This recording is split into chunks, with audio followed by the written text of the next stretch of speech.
Dan Mas Hasto itu taat hukum dan kooperatif. Dan yang menarik adalah Mas Hasto sudah membuat puluhan video.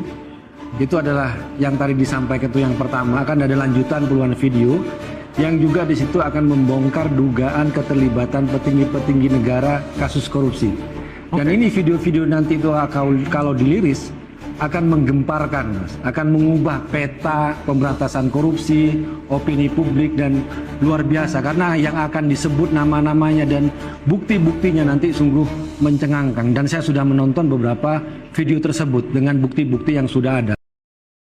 Ada kemarahan buat saya kalau PDIP itu disakiti dengan cara yang tidak betul. Tiba-tiba aku diminta ketemu karena mereka melihat kedekatan saya dengan partai PDIP. Ini juga mesti saya luruskan ya, saya itu bukan orang partai, saya pengagum PDIP. Kenapa saya pengagum PDIP? Itu dulu pertanyaannya. Karena kakak kita pernah sama satu-satu di satu partai. Tapi aku akhirnya lelah karena loh, retorika itu hanya kata-kata. Nah, di partai yang aku dari kecil dibesarkan oleh nenekku yang sangat Soekarnois, ya kan, kemudian aku semakin diberi kesempatan oleh Pak Sekjen mendekati dengan Bu Mega, aku mendengar langsung dari Bu Mega dan bagaimana berinteraksi melihat ketegaran seorang ibu bangsa. Makanya saya sekarang udah jarang nyebut nama Ibu Mega, saya selalu nyebut ibu bangsa. Ada kemarahan buat saya kalau PDIP itu disakiti dengan cara yang tidak betul.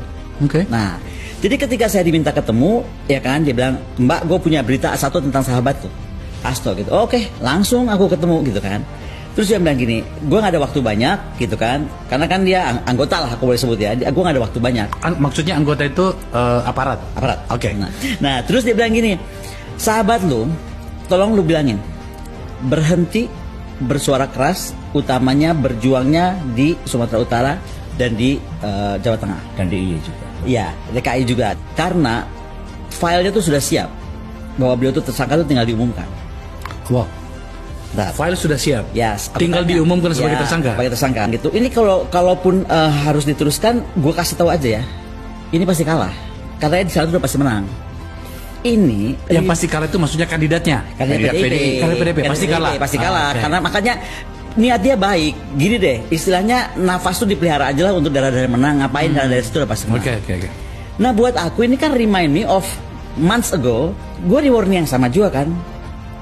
Jadi negara ini tuh perlu aku tuh jadi lucu juga ya. Kita nih rakyat bayar pajak makin besar dengan segala macam, tapi ujung-ujungnya semua tuh kayak sandiwara politik gitu. Jadi aku terus langsung berpikir ya, loh sebentar, dia nih sekjen loh, ya kan? Kemudian dia begini kan, aku langsung minta waktu. Mas Hasto tuh gak punya waktu, dia lagi sibuk banget lah. Gue bilang gitu, lu diam deh sekarang. Aku bilang gitu, gue gak mau dulu diginiin. Lu mau ditersangkain dan udah berhenti lah, lu gak usah ke Sumatera Utara itu. Wah, dia ngamuk langsung gue dikuliahin. Ini tuh partai perjuangan, lu tahu apa? Katanya apa Mas Hasto bilang, zaman Soekarno semua orang sudah siap dijeruji apa segala macam. Gua akan hadapi. Kenapa gue tersangkakan? Oh ya, gitu. Jadi ini mengingatkan aku pada saat akademisi bicara. Dulu saat lagi Pilpres, akademisi bicara disuruh stop dengan apapun bentuk itu. Lah sekarang politisi yang jelas-jelas dia sekjen partai memang harus kemana-mana, memang kerjaannya gimana sih? Ya kan? Itu kok juga jadi ada kayak dibajak oleh ini. Nah, itu aku nggak terima gitu loh. Ini kita mau sampai kapan kayak begini? Dan Mas Hasto itu taat hukum dan kooperatif. Dan yang menarik adalah Mas Hasto sudah membuat puluhan video. Itu adalah yang tadi disampaikan itu yang pertama, akan ada lanjutan puluhan video yang juga di situ akan membongkar dugaan keterlibatan petinggi-petinggi negara kasus korupsi. Dan ini video-video nanti itu kalau diliris akan menggemparkan, Mas, akan mengubah peta pemberantasan korupsi, opini publik, dan luar biasa karena yang akan disebut nama-namanya dan bukti-buktinya nanti sungguh mencengangkan. Dan saya sudah menonton beberapa video tersebut dengan bukti-bukti yang sudah ada. Pak Jokowi gimana tanggapannya terkait dengan pemecatan dari PDI kemarin? PDI udah resmi memecat Pak Jokowi, Mas Gibran sama Mas Bobi. Ya enggak apa. Artinya saya menghormati itu dan saya tidak dalam posisi untuk membela atau memberikan penilaian ya, karena keputusan itu sudah terjadi. Nanti waktu yang akan mengujinya ya. Saya rasa itu aja. Pak, untuk KPA-nya sendiri Pak, apakah akan dikembalikan atau akan seperti apa Pak? Pak Jokowi untuk rumah yang di Colomadu sudah masih dibangun oleh Seknek. nanti rencananya gimana Pak? Ya nggak tahu, belum diserahkan ke saya kok. Pak Jokowi kembali kembali ke yang tadi, nanti rencana ke depan akan membentuk partai baru atau gimana Pak? Ada niat untuk membentuk partai baru nggak? Sudah menyampaikan partai perorangan. Kalau untuk Mas Gibran gimana? Mas Gibran kan juga dipecat juga. Ya tanya saja ke Mas Gibran. Pak, Tanya ke saya. terkait alasan pemecatannya kan karena Bapak dinilai melanggar aturan Tadi kan sudah saya sampaikan, saya tidak dalam posisi untuk membela atau memberikan penilaian karena sudah diputuskan. Ada pesan Nanti waktu yang akan mengujinya, ya. pesan untuk PDI Pak atau Bu Mega Pak. Masih. Fufu Fafa, ya, jangan bangga dulu. Kalau kita melihat penguasaan terhadap partai politik, belum tentu dia bisa akan mendapatkan tiket semudah yang diperkirakan. Ya, saat ini kelihatannya Golkar yang akan membackup dia, tapi belum tentu juga. Karena Golkar bisa jadi tunduk di bawah kekuasaan Prabowo Subianto juga, orang seperti Bahlil. Apalagi dia menjadi menterinya Prabowo. Satu-satunya tempat bersandar Fufu Fafa hanyalah Golkar yang paling mungkin. PDIP enggak mungkin. Jadi jangan salah juga bro. Fufu Fafa belum tentu juga potensial. Ya. Jadi kalau misalnya kesehatan Prabowo paripurna, ya tidak akan ada lawan Prabowo di 2029 kecuali dia kesehatannya tidak paripurna. Dia tidak lagi nyalon. Tapi kalau dia nyalon, dengan membuang Fufu Fafa mudah sekali. Jadi kalau misalnya orang yang mendukung Fufu Fafa mengatakan bahwa dia akan menjadi tokoh potensial, bullshit. Kalau tidak ada partai politik yang akan menyanggahnya. Kalau Prabowo mengatakan tidak buat Fufu Fafa, selesai. Tapi kalau Prabowo mengatakan iya terhadap Fufu Fafa, ya jadi dia. Itulah politik kita yang masih feodal, masih bergantung kepada siapa pemegang kekuasaan atau primus inter pares. Saya rasa ke depan, saudara sekalian, makin lama pengaruh Jokowi akan makin melemah seiring dengan waktu, ya.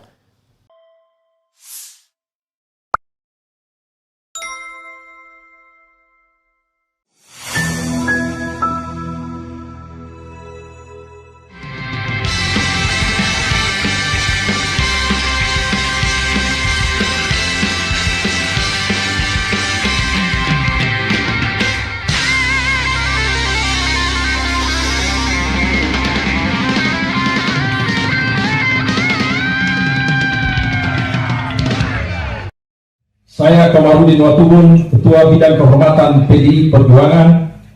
Bersama ini, tanggal 16 Desember 2024, saya mendapat perintah langsung dari Ketua Umum Partai Demokrasi Indonesia Perjuangan untuk mengumumkan secara resmi sesuai dengan anggaran dasar dan anggaran rumah tangga partai di depan seluruh jajaran Ketua DPD Partai se-Indonesia.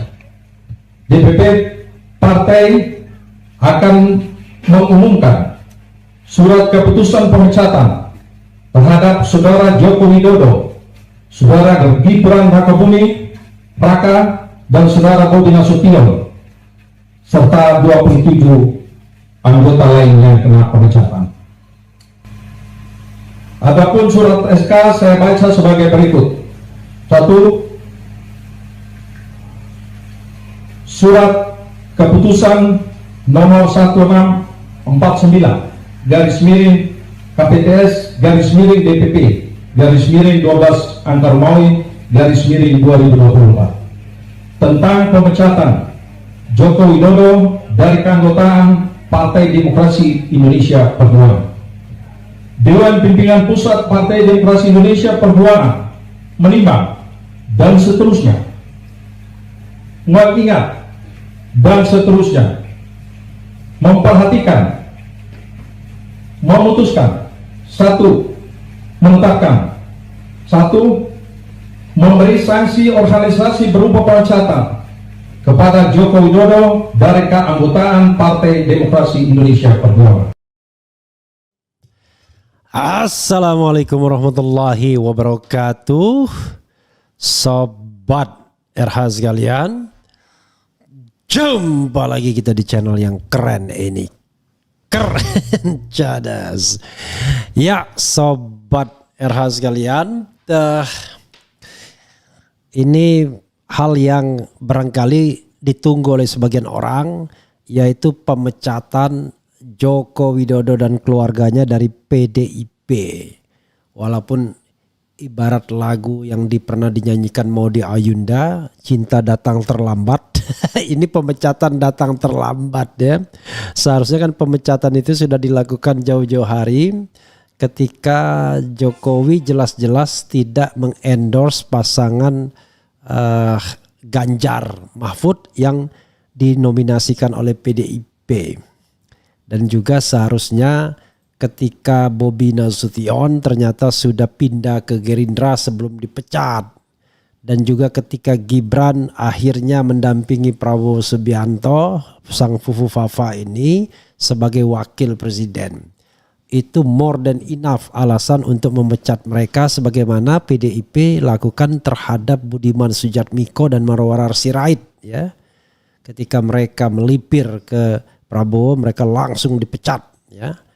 Tetapi rupanya butuh waktu ya, negosiasi politik karena PDIP pun masih mendapatkan manfaat dari pemerintahan Presiden Jokowi, yaitu menteri-menteri PDIP masih dipakai dan Bu Mega sendiri itu masih menduduki 2 jabatan sebagai BRIN ya, Ketua Dewan Pengarah BRIN, Badan Riset dan Inovasi Nasional, dan sebelumnya adalah Ketua Dewan Pengarah Badan Pembinaan Ideologi Pancasila. Jadi begitu sobat era sekalian ya soalnya. Jadi karena soalnya adalah poco-poco juga PDIP baru sekarang rupanya. Nah kalau sekarang udah beda ya, PDIP Jokowi sudah tidak lagi berkuasa dan PDIP masih memperlihatkan upaya main mata dengan pemerintahan Prabowo Subianto. Jadi kalau seandainya nanti Jokowi disingkirkan, PDIP masuk ke pemerintahan, maka resmi pemerintahan ini tanpa oposisi. Jadi oposisinya di luar sistem semua ya, bukan pemilik kursi di DPR. Ya, that's politik, itulah politik ya. Makanya walaupun apapun ya kita harus kritis dan independen ya. Jangan cepat-cepat menyatakan bahwa wah kita mendukung partai A, partai B, partai C. Saya pendukung PKS, tetapi ketika PKS berkhianat terhadap jalan lurus amar ma'ruf nahi mungkar, maka saya tidak akan mendukungnya. Tetapi belum tentu kemudian pindah ke partai lain ya.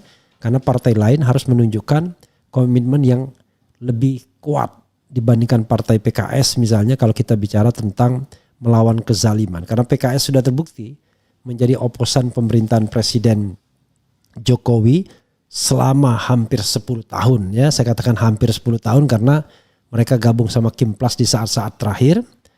Tetapi PDIP baru 1 tahun belakangan beroposisi, itu pun yang kafa belum ada. Yang kafa terhadap pemerintahan belum ada karena tidak jelas posisi PDIP menurut saya sampai saat ini apakah beroposisi atau tidak. Memang dalam fenomena Kimplas PDIP sendirian ditambah Hanura yang tidak mungkin bergabung sama Prabowo menghadapi koalisi atau grand coalition dari pemerintahan Presiden Prabowo dan Jokowi dan mantan Presiden Jokowi, tetapi itu tidak menjadi ukuran bahwa PDIP konsisten akan berada di luar sistem pemerintahan. Kita lihat ya, yang jelas kalau pakai sayapnya Puan Maharani ya Puan Maharani sayap yang ingin bermesraan dengan Prabowo, tapi kalau pakai sayap Megawati sayap yang wait and see ya, tunggu dan lihat. Bukan dia sudah memilih tapi sayap yang tunggu dan lihat ya. Begitu sobat dan sekalian, biar kita sebagai civil society tidak lekas kecewa ya, tidak cepat-cepat memilih dan akhirnya kecewa ya. Oke, sobat dan sekalian, ini ada hal yang menarik ya, yaitu ada yang kemudian mewacanakan setelah Jokowi dipecat, siapa tokoh sentral yang barangkali bisa dijagokan Jokowi ke depan? PDIP ke depan. Dan kemudian orang menyebutnya namanya adalah Anies Rashid Baswedan. Coba kita bacakan ya. Saya ingin siapa yang mengemukakan ini dan nanti kita akan lihat penilaian masyarakat baik melalui komentar Sobat Era sekalian maupun melalui polling yang saya sudah buat. 2 polling sekaligus yang saya buat, silakan diisi Sobat Era sekalian. Polling pertama adalah apakah Anda setuju bila Anies gabung PDIP? Sementara ini 1 kilo atau 1000 yang voting mengatakan setuju 26% saja, tidak setuju 74%. Kemudian yang kedua, kalau Anies gabung dengan PDIP, apakah Anda akan menjadi pemilih PDIP? Ini menarik, 1.600 yang voting, ya jadi pemilih PDIP 51%, tidak jadi pemilih PDIP 49%, jadi tipis. Tapi bukan berarti faktor Anies tidak besar di sini. Jangan lupa ini adalah RH Channel yang secara tradisional, yang secara natural terbentuk pasti lebih banyak pro PDIP dan kemudian swingnya tengah kanan sesuai dengan apa yang sering saya sampaikan. Jadi Sobat Era sekalian, kita akan lihat ya, karena baru 1.600 dan baru 1.000 untuk setuju tidak setuju Anies gabung PDIP, karena saya langsung serentak 2 ini ya pollingnya. Kita bacakan ya dari Deddy Kurniasyah sepertinya ini. Anies dinilai potensial jadi tokoh baru PDIP usai Jokowi dipecat, sebagaimana dilansir oleh liputan6.com. Liputan6.com Jakarta, pasangan Pramono Anung Rano Karno Sidul menang 1 putaran di Pilkada Jakarta 2024. Kemenangan ini dipastikan setelah kandidat lainnya tidak menggugat hasil Pilkada Jakarta 2024 ke Mahkamah Konstitusi (MK). Pramono Anung Rano Karno dipastikan bakal menjadi gubernur dan wakil gubernur Jakarta terpilih 2024-2029.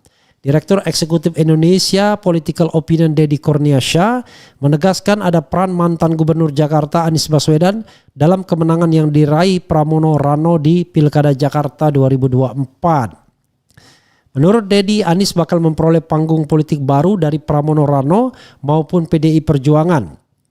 Anies juga dipandang potensial menjadi tokoh baru di PDIP usai Presiden ke-7 RI Joko Widodo dipecat dari keanggotaan. Peran Anies dalam pemenangan Pramono Rano memang ada dan Anies potensial akan menjadi tokoh baru dalam eskalasi politik PDIP pasca Jokowi tidak lagi berada di PDIP, kata Deddy kepada liputan6.com. Tidak hanya itu, peluang Anies masuk bursa calon presiden capres untuk Pilpres 2029 dinilai cukup kuat. Oleh sebab itu, guna menyongsong Pilpres 2029, Anies disebut perlu menjaga ketokohannya. Peluang Anies masuk bursa capres di 2029 bisa kembali menguat, utamanya jika Anies berhasil menjaga ketokohannya selama 5 tahun mendatang, ucap Deddy. Deddy menyatakan dalam situasi seperti ini secara politik Presiden Prabowo Subianto tidak terlalu khawatir dengan melesatnya peluang ketokohan Anies. Menurut Deddy, kekhawatiran justru datang dari Jokowi, sebab sang putra Gibran Raka Buming Raka bakal terancam popularitasnya di Pilpres 2029 untuk menghadapi Anies. Gibran sih bukan kelas Anies sebenarnya. Kalau Gibran bisa jadi wakil presiden karena politik Indonesia yang sakit ya. Justru kekhawatiran itu bisa saja ada di Jokowi karena jika Anies berhasil mendapat pertemanan baru dengan PDIP dan peluang ikut Pilpres 2029 kembali terbuka, maka Gibran bisa jadi belum siap menghadapi sendirian, jelas Deddy. Oleh karena itu, Deddy menyebut bahwa peran Prabowo dalam hal ini masih amat diperlukan. Prabowo dituntut harus bisa mengimbangi kontestasi politik di tanah air hingga 5 tahun ke depan. Ya, Sobat Era sekalian, dan sebelumnya diberitakan ya PDIP pecat Jokowi dan keluarganya ya, keluarga yang luar biasa ya. Ini ada gambar Jokowi dan keluarganya. Jadi Sobat Era sekalian, saya membutuhkan lontaran Deddy Kurniasyah untuk membahas soal ini lebih lanjut ya. Anies PDIP, Anies Nasdem. ya. Mana yang Anda pilih? Itu satu.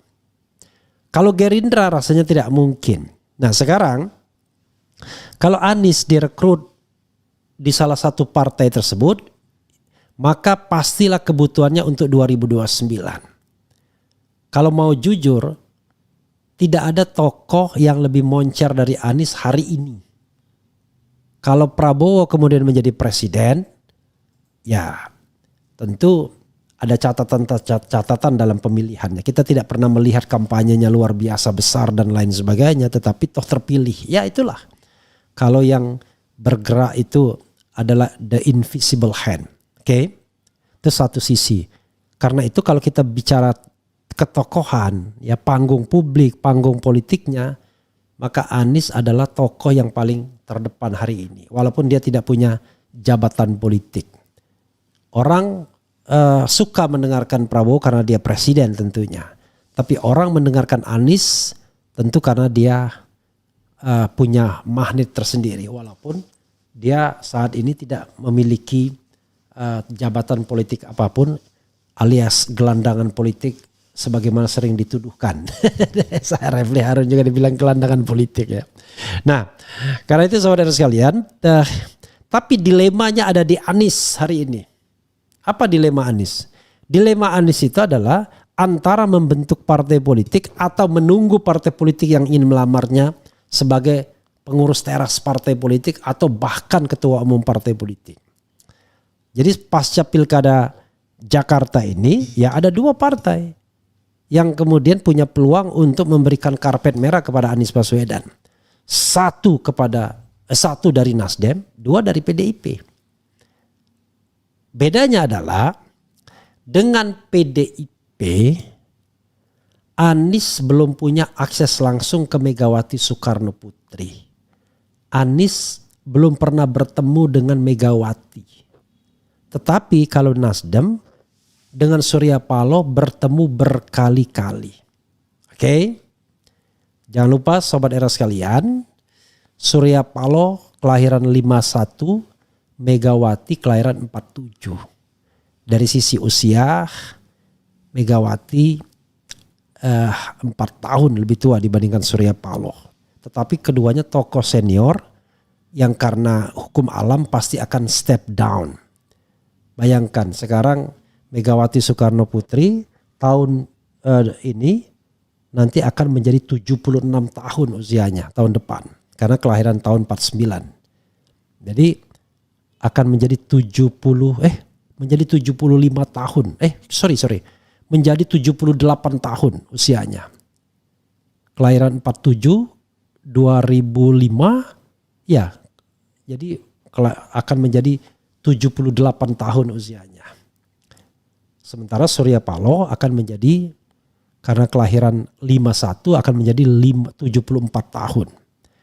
74 dan 78 tahun. Sementara the second layer mereka tidak begitu kuat-kuat amat. Ya, Puan Maharani kuat bukan karena pesona pribadinya. Ini saya frankly speaking ya, tetapi lebih pada karena dia putri Megawati dan dia punya jabatan politik yang diperoleh dengan mudah kalau di PDIP ya, karena PDIP adalah partai besar. Surya Paloh malah belum terlihat Prananda Paloh sebagai tokoh yang juga sentral penting di Republik ini. Ya kalau berpengaruh di partai wajar lah karena ada Paloh di belakangnya. Sama seperti Puan. Tapi untuk ke publik ya, magnet publik, saya kira mereka belum sekelas Anies Baswedan. Wah nanti marah langsung Puan Maharani. Saya ini ketua DPR, it's okay gak apa-apa. Saya frankly speaking kalau mau ya adu aja. Adu pidato ya kan. Adu kepintaran dan lain sebagainya. Kan terlihat kan.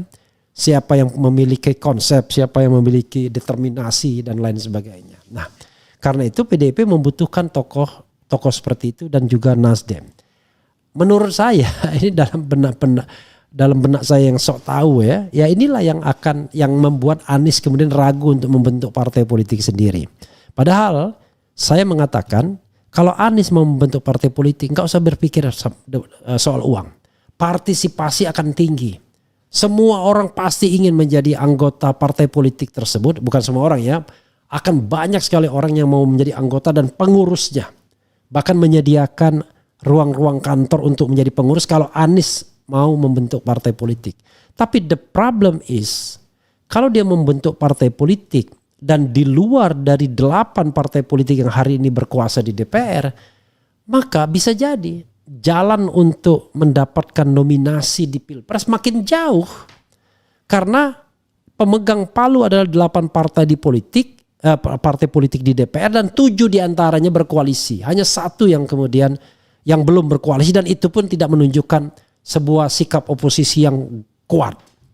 Misalnya, kalau presidensial threshold itu masih diterapkan, ya susah. Hanya 8 partai politik itu saja yang kemudian bisa menominasikan calon-calon presiden.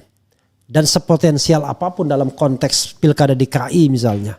Anies tidak dicalonkan. Padahal kalau Anies dicalonkan sudah bisa dibilang 90% bakal menang. Pramono saja menang. Apalagi Anies Rano Karno misalnya. Tapi itu pun tidak dicalonkan. Jadi orang yang potensial justru tidak dicalonkan. Karena itu sobat era sekalian, mungkin inilah yang menyebabkan kegalauan Anies. Sehingga ya lamat-lamat saya dengar yang mau dibentuk bukan partai politik tetapi ormas. Nah, saya tahu ormas ini ya nanti akan bermimikri menjadi partai politik juga ketika memang tidak ada partai politik yang akhirnya mau mengendorse dia. Jadi dia melakukan langkah 2 kaki karena konstelasi politik itu membuat dia tidak berada dalam posisi yang menguntungkan di 2029. Karena 2029 itu sudah dibajak oleh 8 partai politik yang ada di Senayan hari ini, yaitu partai PDI Perjuangan sendiri sebagai partai terbesar, kemudian Golkar sebagai nomor 2, Gerindra nomor 3, kemudian Nasdem nomor 4, PKB nomor 5, kemudian PKS nomor 6, PAN nomor 7 dan Demokrat nomor 8. Ini 8 partai inilah. Nah, Fufu Fafa ya, jangan bangga dulu. Kalau kita melihat penguasaan terhadap partai politik, belum tentu dia bisa akan mendapatkan tiket semudah yang diperkirakan. Ya, saat ini kelihatannya Golkar yang akan membackup dia, tapi belum tentu juga. Karena Golkar bisa jadi tunduk di bawah kekuasaan Prabowo Subianto juga, orang seperti Bahlil. Apalagi dia menjadi menterinya Prabowo. Satu-satunya tempat bersandar Fufu Fafa hanyalah Golkar yang paling mungkin. PDIP enggak mungkin. Jadi jangan salah juga bro. Fufu Fafa belum tentu juga potensial. Ya. Jadi kalau misalnya kesehatan Prabowo paripurna, ya tidak akan ada lawan Prabowo di 2029 kecuali dia kesehatannya tidak paripurna. Dia tidak lagi nyalon. Tapi kalau dia nyalon, dengan membuang Fufu Fafa mudah sekali.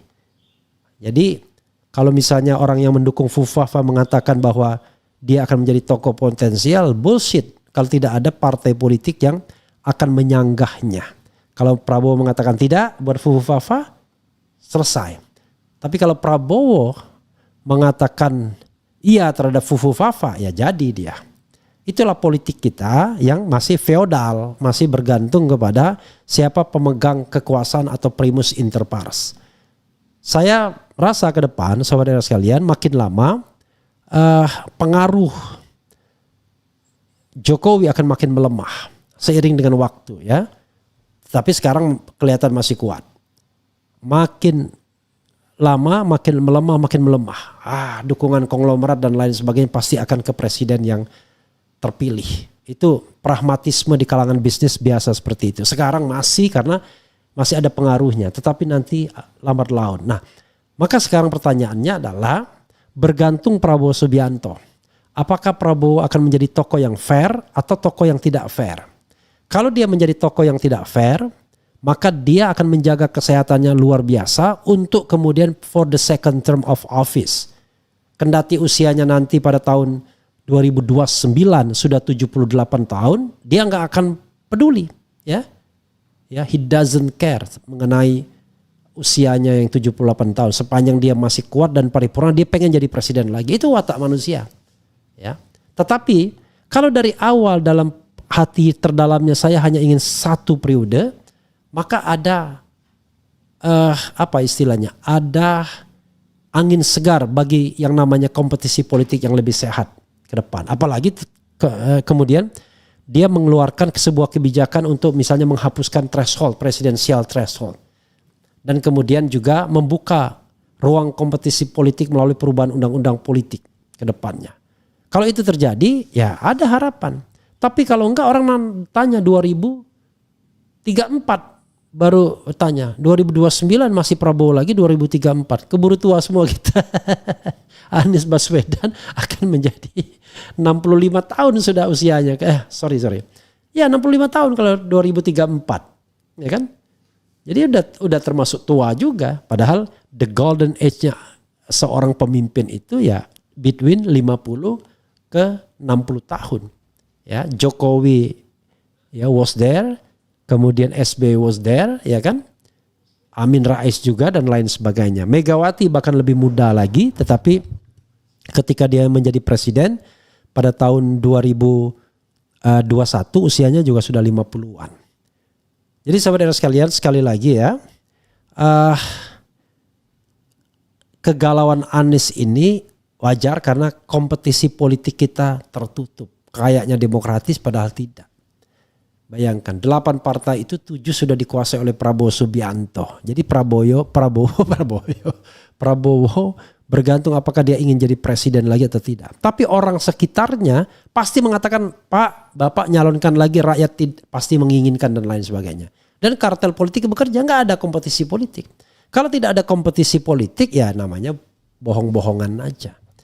Dan Prabowo Subianto tidak akan melakukan reformasi di tubuh kepolisian, di tubuh TNI, di tubuh aparatus pemerintahan kalau dia ingin mencalonkan lagi. Karena apa? Karena dia tetap akan mengandalkan jaringan ASN ini, state apparatus baik sipil maupun militer untuk memenangkan pertarungannya. Politik kita begitulah ya. Ya, hanya orang yang berada di luar pemerintahan seperti saya yang mau dan berani membicarakannya. Tapi kalau Anda berada dalam circle pemerintah, nonsen Anda bicara seperti ini. Kecuali Anda mau keluar dari circle tersebut. Jadi tidak akan ada objektivitas lagi ketika Anda berada di circle pemerintahan. Nah itulah sebabnya sahabat sekalian, saya selalu mengatakan saya menjadi bagian dari oposisi selama 5 tahun ke depan biar masih bisa bicara. Anda mengatakan ya kita di dalam, karena di dalam kita bisa mengubah. Bullshit. Yang bisa Anda ubah hanya hal-hal yang kecil saja, tapi hal besar yang menyangkut sebuah piramida kekuasaan ya.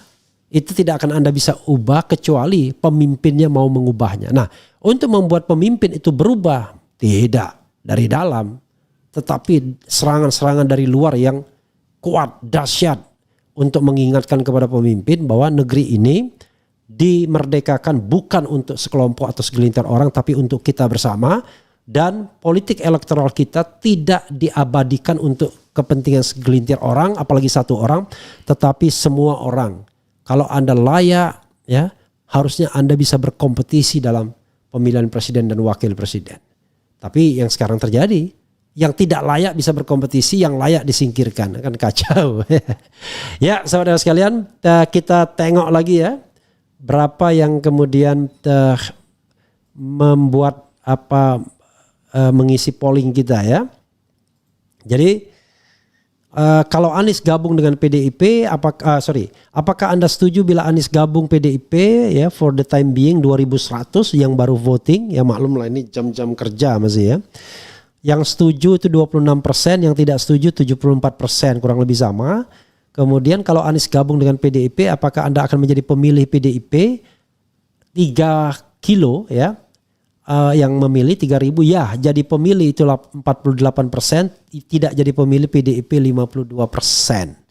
Itu yang terjadi ya.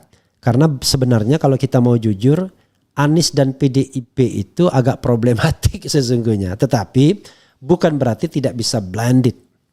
Karena PDIP itu dasarnya adalah gabungan dari partai nasional dan partai non-Islam.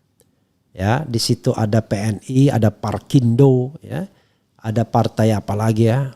Intinya adalah pada tahun 71 dia bergabung ya menjadi PDI ya. Dan kemudian menjadi partai nomor 3 dalam pemilu Orde Baru. Nomor 1 Golkar, nomor 1 P3, nomor 2 Golkar, dan nomor 3 PDIP ya. Jadi kita coba cek ya, partai apa saja yang bergabung ya. PDI itu gabungan dari Partai Nasional Indonesia, PNI, Partai Kristen Indonesia, Partai Katolik, Partai Ikatan Pendukung Kemerdekaan Indonesia, dan Partai Musyawarah Rakyat Banyak ya. Jadi dia dari PNI, dari Parkindo, kemudian dari Partai Kristen Indonesia, kemudian dari IPKI ya, Partai Ikatan Pendukung Kemerdekaan Indonesia, dan dari Murba ya, Partai Musyawarah Rakyat Banyak. Jadi dia gabungan dari Partai Kristen Katolik ya dan Partai Nasionalis, spektrum tengah kiri yang sebelumnya pendukung Bung Karno. Jadi bisa dibayangkan, jadi ideologi perekatnya adalah ideologi Bung Karno. Nah, sesungguhnya dalam hal ini ya dua unsur besar adalah nasionalis dan kemudian kelompok-kelompok Kristen Katolik. Nah, zaman Taufik Kimas kemudian dibentuklah yang namanya Baitul Muslimin untuk memperkuat basis Islam di PDIP. Saya tidak tahu ya, apakah cukup kuat atau tidak basis Islam di PDIP. Jadi kalau Anda melihat misalnya Ahmad Basarah, itu Soekarnois nasionalis. Tapi kalau melihat sekjennya, ya itu kalau nggak Kristen Katolik, saya lupa ya, apakah Hasto Kristen atau Katolik. Tetapi dalam gerak selanjutnya ya untuk hal-hal yang tidak terlalu luar biasa biasanya cair politik sehari-harinya. Tetapi untuk hal yang luar biasa biasanya akan mengkristal lagi perbedaan-perbedaan seperti itu. Misalnya Anies masuk, pasti akan muncul kelompok-kelompok non-muslimnya. Apakah Anies akan dianggap seorang pluralis atau tidak? Apakah dia membawa kepentingan kanan saja dan lain sebagainya. Udah pasti ya. Dalam politik kita ya harus ngomong apa adanya di depan. Jangan kita sembunyikan ini seolah-olah takut wah ini nggak boleh syarat dan lain. Tidak. Back mind kita harus kita put on the table untuk menyelesaikan masalah. Jangan disimpan seperti api dalam sekam. Nah, Anies akan berada pada spektrum seperti itu kalau dia masuk PDIP. Nah, kalau dia masuk Nasdem relatif lebih cair secara ideologis karena tidak ada masa lalunya. Seorang Surya Paloh bukanlah orang tokoh yang pro Islam, tetapi dia sendiri seorang Muslim. Jadi dia tidak akan anti juga. Jadi karena itu politik dia jauh lebih cair. Tapi kan Megawati juga seorang muslimah. Enggak begitu karena partai itu sudah terbentuk dulu sebelum Megawati ada. Sementara Nasdem ideologinya mostly dibentuk dari sikap politik Surya Paloh sama seperti Gerindra dari sikap politik Prabowo Subianto. Jadi yang jauh lebih kompatibel adalah Nasdem, tetapi jangan lupa PDIP pemenang 3 kali berturut-turut pilek. Dan ini incredible luar biasa. Sehingga siapapun yang menguasai partai ini menarik jadinya. Walaupun kemudian akan menjadi pertanyaan. Apakah kalau Anies masuk di sana dan menjadi pimpinan partai tersebut. Apakah kemudian kelompok-kelompok yang selama ini mendukung PDIP masih akan tetap loyal. Atau sebaliknya dia akan bergeser ke tempat yang lain. Itu menarik juga ya. Atau kalau sebenarnya ya. Kalau ada peluang Anies itu cocok di Golkar juga sesungguhnya. Tapi kita tahu Golkar adalah partai yang paling pragmatis ya. Kalau Anda tidak punya modal politik ya. Teman saya yang dari Golkar mengatakan Golkar ini ya. Apa istilah dia? Pokoknya dia bisa digunakan siapa aja. Jadi gak usah berpikir soal ideologi di Golkar. Hari ini kelompok Bahlil penggunanya, usernya. Nanti kelompok yang lain. Ya itu seperti itulah Golkar. As simple as that. Tidak ada ideologi yang kental. Yang ada adalah kelompok siapa yang berkuasa. Dan kelompok itulah yang menjadi usernya. Dan fortunately karena tidak ada ideologi kanan kirinya, ya masih ada pendukung loyalnya ya. Karena apalagi dalam sistem pemilu yang proporsional terbuka, kinerja anggota legislatif itu jauh lebih menentukan. Dan kita tahu bahwa Golkar partai lama banyak diminati orang-orang dengan status sosial yang tinggi ya, karena memang ada kesejarahannya, dan mereka juga punya beranak pinak yang kemudian memilih partai yang didukung ayahnya. Begitu sobat RH sekalian ya. Mudah-mudahan bermanfaat, tapi sebelum kita akhiri kita baca sedikit lah komentar sobat era sekalian terkait wacana ini ya. Oke. Biar kita objektif ya. Oke. Lebih baik Anies pilih Nasdem karena dulu Anies adalah salah satu pendiri Ormas Nasdem bersama SP sebelum Nasdem jadi parpol. Anies pernah buat andil sejarah di Nasdem, bukan sekedar tamu. Tidak, Pak Anies buat partai sendiri bersama Pak Tom Lembong. Mulyono mantan petugas partai, Anies masuk jadi petugas partai. Sangat setuju. Oh, kok sangat setuju? Lebih baik gabung dengan Nasdem atau buat partai sendiri. Lebih baik Pak Anies jadi akademisi saja, jangan masuk partai. Kalau mau jadi akademisi ya tidak usah berpolitik. Dan Anies bukan itu. Jadi Anies itu adalah seorang yang cinta ilmu tetapi juga seorang yang punya DNA politik. Jadi nggak mungkin Anies nggak berpolitik ya. Kalau mau dipinang menjadi ketua Nasdem, why not? Sebagai persiapan maju nominasi Pilpres 2029. Saya pikir Pak Anies punya pertimbangan yang matang harus bergabung dengan PDIP atau tidak. Ya dengan syarat apakah dia ditawari atau enggak, itu masalahnya kan. Jelasnya saya tidak punya alasan kuat untuk menolak Anies Baswedan bergabung dengan PDIP. Ini dari Edi_Mike Fly. Harus bikin partai kadal nyungsep. Ini kita nggak bahas lebih lanjut. Buat partai baru saja. Buat partai sendiri lalu koalisi dengan PDIP. Bagusnya gabung Nasdem. Kalau cuma gabung nggak usah. Kalau langsung jadi ketum baru oke. Bro, tidak juga bisa begitu kan. Harus ada aturan organisasi ADART ya. Trauma Islamofobia oleh PDIP. Syukur alhamdulillah. PD itu oke, setuju asal dicalonkan untuk presiden. Mana mungkin Pak Anies gabung dengan partai-partai yang selama ini semuanya gombal. Kalau sampai gabung secara tidak langsung tidak minta dukungan FPI. Oke. Ntar diprank lagi wakakak dan lain sebagainya ya. Itu dari yang mereka yang mengisi polling. Coba kita sedikit baca dari mereka yang mengikuti video di RH Channel ya. Apa alasan dia? Setuju, tidak setuju, mendukung atau tidak mendukung ya. Oke, sobat RH sekalian, tidak terasa sudah 34 menit saya bicara ya. Kemudian jadi kalau saya memakai baju salah satu relawan Anies itu karena ada nama Refli Harunnya. Biasa kita dikasih ya semua relawan ya. Kemudian 2029 Anies yes, Anies Al-Jolani cocok. Apa Al-Jolani itu? Yang mana Nasdem jadi ketua umum, PDIP jadi anggota atau ke Partai Perubahan atau Partai Perorangan kayak Mulyono. Anies ke Nasdem, next koalisi sama PDIP. Saya setuju Pak Anies masuk partai tapi jangan masuk ke PDIP. PDIP partai paling angku, paling lucu. Anies masuk PDIP aja biar dicebokin. Maksudnya apa nih? Refli Harun sudah undang Suswono, jadi era harus undang juga Rano Karno dan Kunwardana.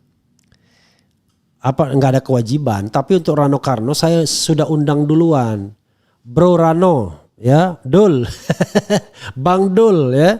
Nih kapan Anda datang ke RH Channel ya?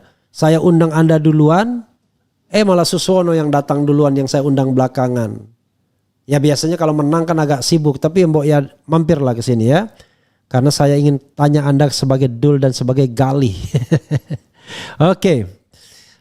Tahun 2029 ada tokoh muda yang bagus jadi saingan Anies yaitu AHY. Ya paling tidak kalau kita mau jujur ya, Anies AHY adalah tokoh yang potensial. Bedanya adalah AHY belum matang-matang banget, ya kan? Masih feodal, ya saya frankly speaking karena dia hidup dalam feodalisme Demokrat dan SBY. Karena itu dia masih membutuhkan pengalaman untuk down to earth, ya kan? Coba bayangkan, ya, ketika kalau sekarang usianya tahun 78, pada tahun dia kecil tuh sudah anak menteri, sudah anak jenderal, kan? Kemudian anak presiden 10 tahun setelah pensiun langsung jadi ketua umum partai politik ya, walaupun sistem pemenang. Jadi betul-betul circle pergaulan itu circle yang barangkali tidak sehari pun dia kelaparan, kan begitu? Tidak sehari pun dia tidak punya uang gitu. Artinya betul-betul dia orang yang terlanjur enak hidupnya dari kecil. Nah ini yang kemudian harus bagaimana dia membangun empatinya kepada rakyat Indonesia ya. Anies saya kira lebih dari itu pengalamannya karena dia dari orang biasa-biasa juga lah ya. Orang yang tidak mesti harus uangnya penuh, kantongnya penuh kan, beda sama AHY. Nah, tetapi tetap mereka adalah tokoh yang potensial, apalagi kalau kita bicara tentang kegantengan, bicara tentang charming ya, bicara tentang tebar pesona dan lain sebagainya. Tetapi mudah-mudahan 2029 bukan sekadar tebar pesona tetapi memang tebar pemikiran ya. Karena itu Fufu Fafa harusnya tidak bisa masuk di sana. Tapi kalau Prabowo berkeinginan 2 periode selesai kompetisi sejak sekarang ini. Karena tidak akan membuka sistem politik yang lebih